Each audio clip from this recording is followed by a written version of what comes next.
Hello, my beautiful co-creators. Lilu here with Barbara Dossey. Hello, Barbara. How are you? What Good a to delight. see you, Lilu. It's fabulous. Yeah. Barbara is the wife of Dr. Larry Dossey that I've interviewed last week on the Juicy Living Tour. And it's absolutely phenomenal meeting people like you along the way and seeing all those beautiful synchronicities happening for this to be a global conversation online and inspire other people. Well, the thing that excites me too is here you are at your young age and you're already a global citizen. You are truly taking advantage of the technology, of the internet to get this message out there. And it's very important, I feel, right now. Yeah. I really want to get into all your universe and your world because it's very rich and abundant, and you've got so much knowledge to share with us. So very grateful for this conversation. You wrote over 23 books. I have, yes, yeah. It's amazing. Well, I tell you what, when you've been in a profession 46 years and you begin to focus and then to join like-minded colleagues, there's just, there are projects after project after project, and it's simply, it is, it's fabulous. And then the journey I have right now is working with young people like you to mentor them. How can they take the work that my generation, and actually we're looking at 2 generations now when I look at you, and how can the work go further than it has right now? And this is what I know is going to happen, is that we have reached a moment in time in history where it is not, yes, the technology, use it in the best way possible, but the thing that I would love to share with you some ideas is how do we expand our own understanding of our states of consciousness, how that we can engage in self-care to create healing. That's beautiful. Let me just remind everybody that is watching that, so as I said, you wrote 23 books, but you're internationally recognized in the holistic nursing movement. Right. And that has always been a passion, and you've been really looking at deeply into Florence Nightingale's life, and you wrote books. So we're going to speak about her and this mystic and this healer and visionary later on. But for now, let's just can you paint for us the what is holistic nursing, first of all? Nose itches. It's a wonderful question, and let's do drop back to that. Holistic nursing is a philosophy. It is a way of engaging with patients, with families, and with colleagues. And it is a way of being in service to shift one's consciousness to simultaneously use the highest level of technology with our states of consciousness so that people can access their own healing, whatever their situation is. Where are we at in hospitals compared to what you just said? Okay, this is the exciting time right now. Is number one, people are in hospital shorter periods of time. So how can we help them understand what they're being asked to do of, let's say, take certain medications or doing certain other kind of prescriptives for self-care? And so that would be helping them have a game plan when they leave the hospitals. But specifically, as we look at in the hospital, some real practical examples here is how do you engage people's consciousness in their own behalf? And one of the ways to do that, let's take an example of someone in pain.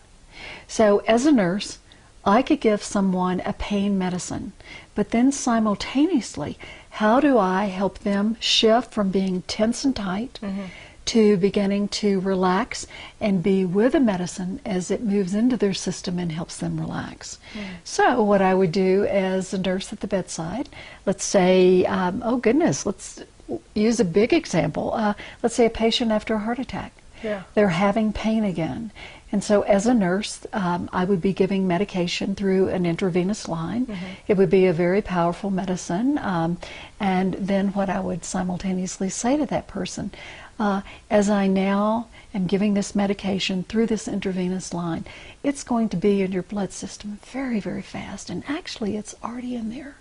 So let yourself begin to relax with this medicine. And so what I would do is I would simultaneously just teach someone to say, just watch your breath right now. And you might even want to close your eyes. And I'm just going to stay here with you until you get very relaxed and you're pain-free. So you see, my words are not only suggestion, I'm using the technology, but I am using myself as an instrument in this healing process. So when we look at holistic nursing, it is the total environment. It is the environment that that patient is in. That patient also has his own interior way of being. So he or she is telling, you know, oneself stories. And if they keep on saying, I'm never going to get rid of this pain, it's just horrible, what do? They escalate that. But then here I am recognizing that I'm part of this great field of consciousness. And so I, as a nurse, then have to move deeply into my deepest place and to be calm. I'm scanning everything. I'm looking at monitors. I'm looking at skin color on that patient. I'm doing all of those external behaviors that nurses do very, very well. But simultaneously, I'm engaging the person and releasing anxiety, to let go of fear, to listen to the words in their story. So to take this one step further, I'd given that example of a patient with chest pain. So when patients describe pain, they will often just do things like, it takes my breath away. And so it takes my breath away. They stay with that story. It takes their breath further away. Or the pain, you know, and nurses do ask people to describe, you know, what their pain is like. And so let's say if a pain would say, it's right here in the center of my chest, and it's like a tight band that just gets tighter and tighter every time I try to relax. So I, as the nurse, aware of how I have the ability to be with this person, to get in touch with their story and their states of consciousness, then I can say, can you go with me for just a second? And when you were tying that band tighter around your chest, can I take your finger right now and go with me and take a breath in, and let's begin to just kind of untie that band. And I would watch them breathe. And then I would still have their hand, again, saying, is this okay? And some patient might say, this is really crazy. And I said, oh, it may sound crazy, but are you willing to go a few more times? And you know, a nurse that is confident will engage the patient at that particular level. And you know how far you can shift to help them relax. So it's grabbing the story, because this is what patients do, and this is what nurses also do really well. Yes. We're curious. So passionate We're about curious. And we love. She's got shining eyes. She's got tears in the eyes. Yes, what moves you? just talking about moving me. What moves you? To walk that journey with another. And to not have to make anything happen. To remember that that person is whole. He or she brings their wholeness with them. They get stuck, and I can feel a tear coming down, so I'm just going to use my... But these are happy tears. Yes. These are life tears. Yeah, these are life tears, and this is the journey. Yeah. And so people don't want to be in the hospital. Yeah. They don't want to be in a clinic.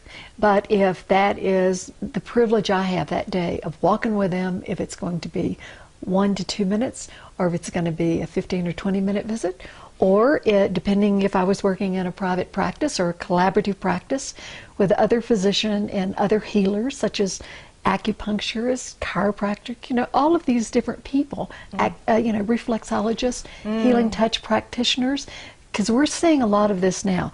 These types of multiple practitioners are beginning to be in clinic situations as well in hospital situations. So when Larry and I began this journey, it's hard to believe, you know, in the mid-60s, and here we are now in 2011, and at the beginning of a brand new decade, 2011, 2020. How can we take this message of consciousness and healing, bring it and make it very alive in everybody's lives? Yeah, because I was going to say, this is already what we're talking about, what you're referring to. You're already an evolved soul that is, you know, there to help, and I really feel your love and passion and what you bring to patients. But are most of the nurses and doctors and hospitals at this level? How do you find them responding to that type of loving energy? Are they easily adapting now, or easier and easier maybe? Yes, and the reason that it is easier is simply because this has been really a dialogue with a small group of people since the early 60s. And with that now, we have a body and a wealth of literature. So when people say, oh, we don't have time for that, to simply say something about a study. According to this study, it is showing that within 2 to 5 weeks that we really can shift our brain physiology and our consciousness by simply taking a period of time, 15, 20 minutes a day, to sit and be quiet. Whatever you want to call it. Meditation, prayer, watching the breath, looking in your mind at an image. And it's changing.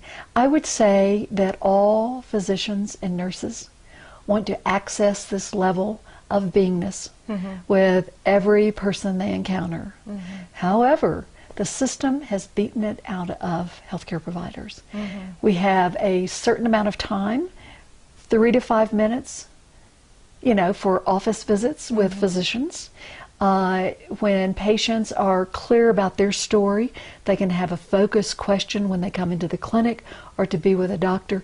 The physician or the nurse or any practitioner can easily get into that story. But this is part of our education process, is we give the power back to the patient. Yeah.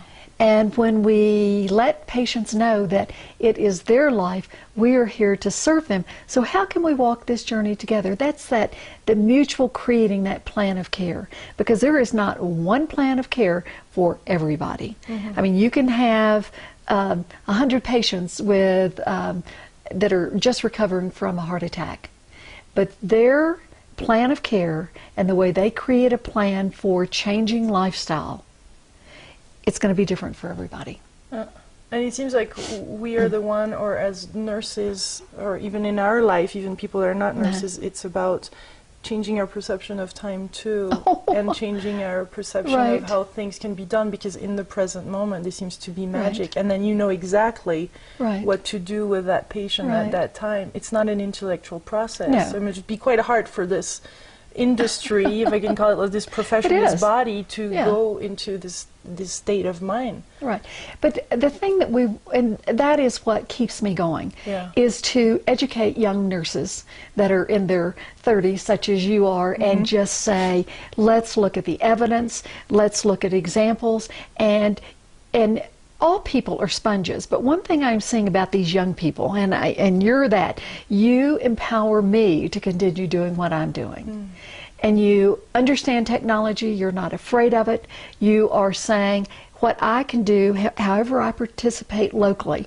And so it's like, you know, here you're filming Larry and me in our living room, but this is going to go globally. So we have this capacity now to hook people up to look at what is the highest level of consciousness, so that we can truly be concerned global citizens.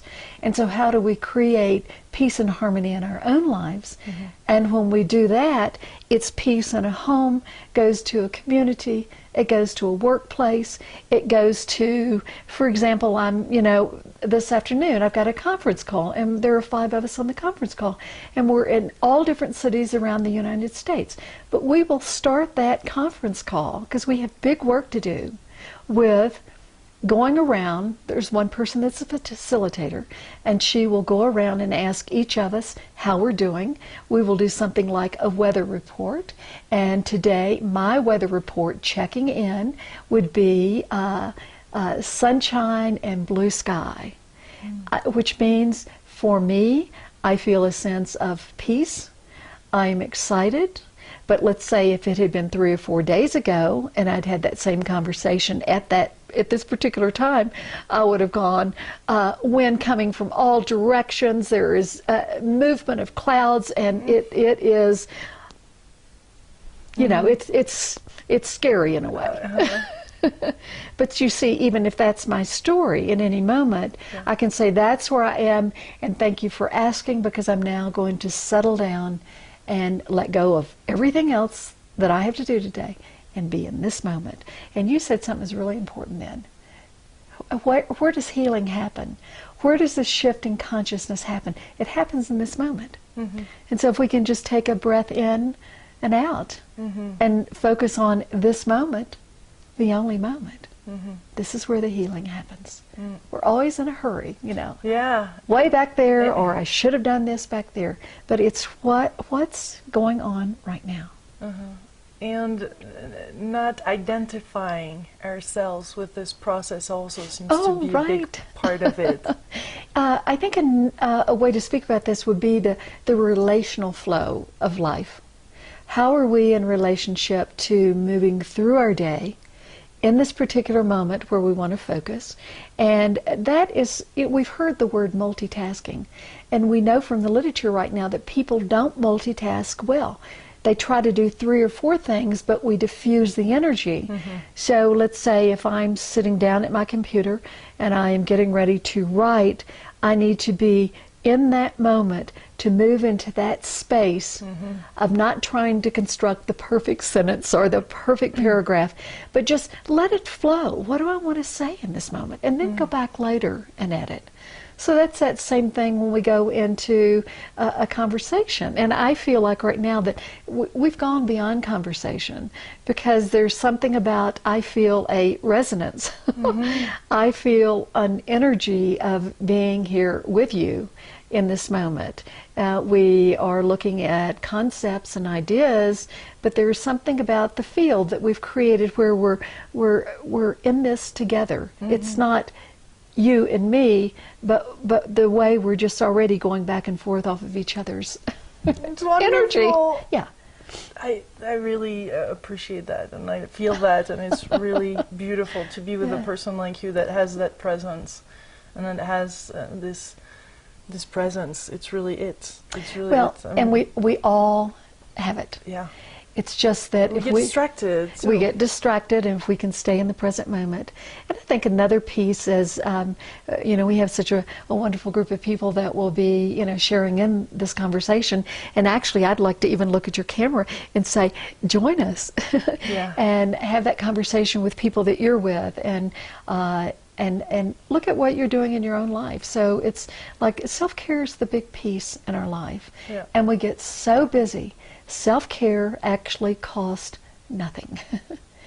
So if we can focus on the breath, because it's something that happens all the time. People say, oh, nothing's going right, but to be able to just say, oh, I'm breathing. I'm not having to make myself do this. If we can look at present moment, and then if we can integrate throughout the day different ways to care for ourselves, just these 3 to 5 minute little pieces of caring for ourselves. And this is a great thing about the literature. It just shows that yes, something accomplished different when you take the 20-minute break, but we know from other pieces of research that these 3 to 5 minutes also have an accumulative effect, and it helps you stay in that flow state and not try to have to, you know, always work hard to make something happen. We really have to shift that. And then just basics. It's what our grandmothers told us. Eat good food. You know, start Vibrant out. food. Yes, alive food. Live food. You know, and I can remember, you know, growing up in the South. I mean, one of the things we did is we had a hot breakfast in the morning. We started with a, you know, oatmeal, or we would have, you know, a scrambled egg, or we would have, you know, a good solid breakfast in order to go to school. And so how many people don't put fuel in their body? We can say, you know, good fuel in your car. Well, it's good fuel that keeps us, you know, going. The nutrition is, you know, eating color. It's not hard. Different colors. Colors. I mean, just to have a plate that is alive with green and red and yellows and goldens and greens, and mixing those, and then combining, you know, the garlic and the ginger and all that stuff. It just, number one, it's cheaper than buying foods that are already processed. And then we can look at exercise, just basic stuff. And so it's, I look at the last week, because we've had so much snow and it was really cold outside, but to get my little stair step out, because I can't walk in the neighborhood, and that's my preferred way right now, is a brisk walk, but also just jumping in place 100 times, which is, it is absolutely fun. You know, imagining I have a jump rope. Oh, cool. and do it 100 times, and then all of a sudden it turns playful, and it's exciting. Of course, it's having some good shoes on while I'm doing it, so I don't hurt my ankle and stuff like that. But doing that 500 to 700 times, working up to it if I haven't done it, and then all over the house. These stretch handles, I'm sure you've seen them, the ropes, is, doing, a really, stretching, and it's an aerobic doing it. But that's where the holistic is important, because it's not just a fix, or it's not to do this, but it's really every day. It's a philosophy of life. Exactly. And then what are those life practices? And so when we look at it from an integral perspective, it's the inner and the outer, and that is the inner individual. It's what I do interior, and then my external behaviors, such as that. And then the collective, that how do I come together with the people I live with, the people that I'm in community with, and then when I go out to be in the bigger systems, like going into hospital systems, or going to meetings in my community, or national, wherever I'm going. Or going to big New York, because you just came back from New York.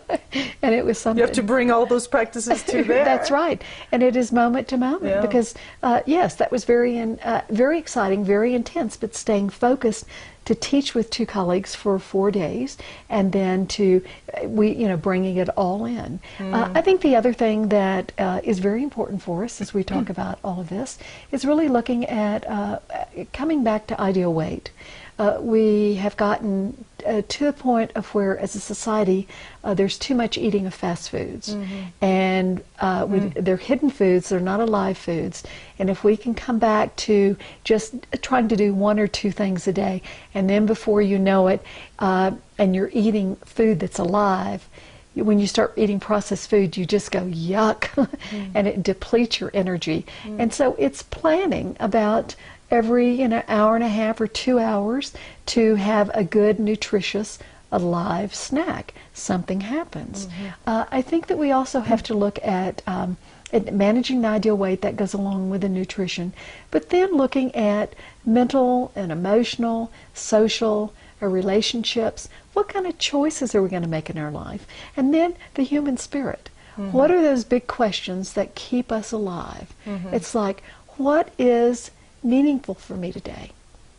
What is it that happens when I know I'm working for my soul's purpose? If I'm trying to do just a bunch of projects, just get them done, that's empty. It's exhausting. But if I'm a list taker, man, I love to make lists, and I love to scratch things off my list. The challenge right now is I can scratch 3 things off, but I put 5 more on. The projects are bigger than they ever have been, which is exciting. The projects don't finish as quickly as they used to. It's because the work is now bigger, it's bolder. I don't do my work alone, and when you start getting 5 to 10 people on a project, it just is, it's process. Process moves as it should. You can't rush it. And I continue to work with people that understand process. And when we lose process, we come right back and we settle in. We go, okay, there's something about the meeting that's not working. Let's go back, find our place. And when we find our place, also what happens is we don't do the cross-talking. And I am very blessed to work with groups of people where we always have a facilitator. And a facilitator calls on people to talk. We also have a talking piece. So we'll put something in the center of the table. And I mean, conversations can get very heated, and everybody wants to talk at one time. But then to know that the ground rules are, speak from your heart, and when you speak, have the talking piece. Or the facilitator calls on you to speak. And something happens. And then another thing that we do because I'm working on quite a few projects right now, is when someone speaks from their heart, because there is an opening that happens. Anytime anybody shares a story, if we can drop into being in this deep space of not judging, but listening to that story and seeing if we can catch a thread of the story that will remind us of a place of ourself that's in need of healing, or a wisdom, just a pearl that comes out like that. And then in speaking in this way too, another thing that we do too, with several groups I'm working in right now, when we get through talking, to let there be a space, because sometimes you can still be in that space in your story, and there is you want to say something else, but then you will hesitate and go, no, I'm not. But then you will start again. So where I'm going with this is, when that person's speaking, we just have this kind of, guideline, is when you're through speaking, is that you just kind of bow to the group and say, I'm through. And then allowing a space before the next thing is entered into. So it really helps.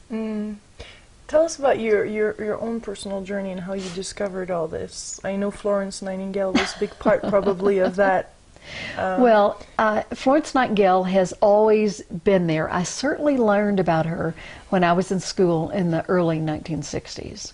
I did not ever read any of Nightingale's work until about 1995. So two parallel things. How did I get into holistic nursing? Here I am working as a critical care and cardiovascular nurse with patients that are very sick in intensive care units. I've given all the medication, I've done all the procedures, but here is this person that still has anxiety and fear. I realized that I had to do more of my own inner work so that I could trust that I had the capacity to answer these questions and not have to fix things.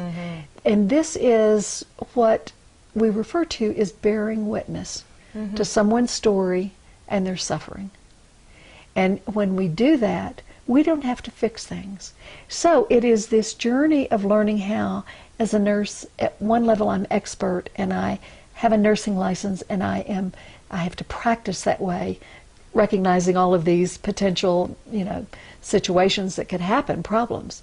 But then the other part of that is as a nurse coach, of being there to walk with, maybe walk a little behind, but I am there to support you in your journey of discovery. And that's a big difference of when I can help you or whoever I'm working with to listen to what they're saying, to catch a thread of the story and ask another question. It's that curious. And it's not, investigating, but it's just curious. What are the pieces of your life? You just asked me a question there. And so to take that, the story of my life, how did I get here? So critical care, I know there's something else. So in the early 60s, I started going to meditation retreats, going to relaxation and imagery, in exploring biofeedback, learning a lot of different modalities, getting certificates in different areas. And awards? Many. Well, yeah. Along the way? I'm blessed. But the thing is, yes, I have gotten awards. But more than that, it's about recognizing that this work and this journey, this collective journey we're all on, is about the we of how we bring healing into our work. And then, as I began to do these, I simply didn't plant this part of myself at the back door of the critical care unit. I began to walk in and very carefully navigate, to weave and put this together, to share my journey with others, and to find soulmates that I could work with. And then that began the journey of how do we create a teaching tool around this? How do we then take it to our nurse manager and say, what do you think about us having something where everybody on the unit learns this? Then what about if we do 2 or 3 pilot studies on different units? Well, what if this becomes part of our nurse orientation about caring for yourself? So starting with basically taking a break, taking a lunch break, just those little things begin to help weave this in. So that's been the journey. And it has been unfolding like that. You're just on the journey and it's unfolding. Yeah, and that's it. It's just watch the mystery unfold, because it's just stay steady and work and meet people and network, and before you know it, here is this gigantic opening that's just, it's just happening. So I would say that's one of the journeys I'm on right now with my colleagues, is in creating expanding this role of the nurse coach, because as we focus on self-care and wellness, nurses must not only be doing this in their own life and in the hospitals, but simultaneously moving this out into the community and working to help people create their self-care and wellness assessments, and to begin to really help them make a commitment about what they're going to do before, let's say, if I'm seeing someone every 2 weeks, before you come back in 2 weeks and you say you want to do something about eating better and getting more exercise and maybe meeting a friend for lunch. You haven't had lunch with a girlfriend in 3 months, let's say, because you've just been so busy, and you go, man, that's an empty place in my life. How do I change that? So it's, helping you go, opening up all these areas that you know are there, but just, making a commitment, and I would work with you to, look at exploring this. Can you hear my song? Can you hear my song? Can you hear I'm your mother earth, I'm your song? Can you hear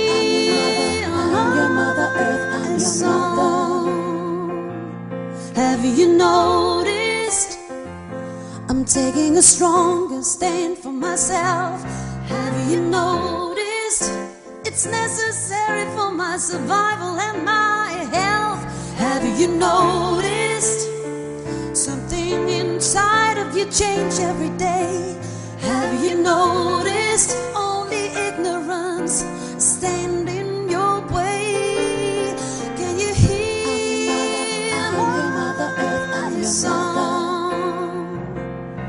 Can you hear later on, but for now, let's just can you paint for us the what is holistic nursing, first of all? Nose itches. It's a wonderful question, and let's do drop back to that. Holistic nursing is a philosophy.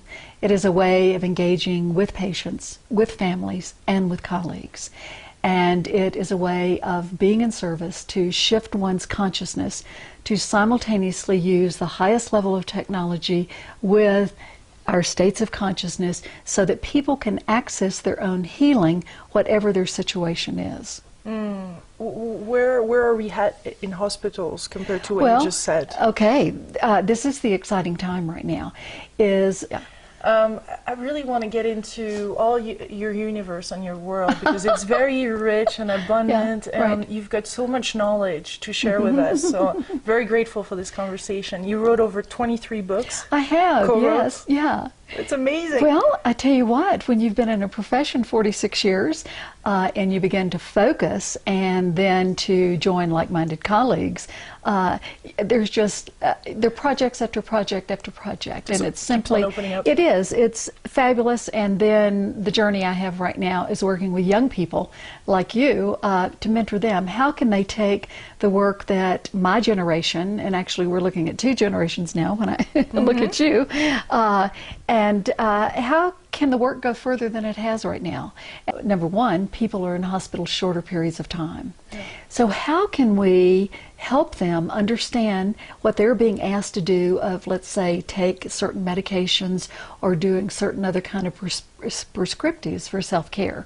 And so that would be helping them have a game plan when they leave the hospitals. But specifically, as we look at in the hospital, some real practical examples here is how do you engage people's consciousness in their own behalf? And one of the ways to do that, let's take an example of someone in pain. So as a nurse, I could give someone a pain medicine, but then simultaneously, how do I help them shift from being tense and tight to beginning to relax and be with the medicine as it moves into them? And this is what I know is going to happen, is that we have reached a moment in time in history where it is not, yes, the technology, use it in the best way possible, but the thing that I would love to share with you some ideas is how do we expand our own understanding of our states of consciousness, how that we can engage in self-care to create healing. That's beautiful. Let me just remind everybody that is watching that So as I said, you wrote 23 books, but you're internationally recognized in the holistic nursing movement. Right. And that's always been a passion, and you've been really looking at deeply into Florence Nightingale's life, and you wrote books. Right. So we're going to speak about her and this mystic and this healer and visionary.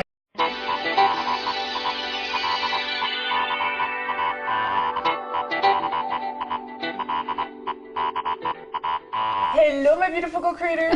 Lilu here with Barbara Dossey. Hello, Barbara. How are you? What Good a to delight. see you, Lilu. It's fabulous. Yeah. Barbara is the wife of Dr. Larry Dossey that I've interviewed last week on the Juicy Living Tour. And it's absolutely phenomenal meeting people like you along the way and seeing all those beautiful synchronicities happening for this to be a global conversation online and inspire other people. Well, the thing that excites me too is here you are at your young age and you're already a global citizen. You are truly taking advantage of the technology, of the internet to get this message out there. And it's very important, I feel, right now.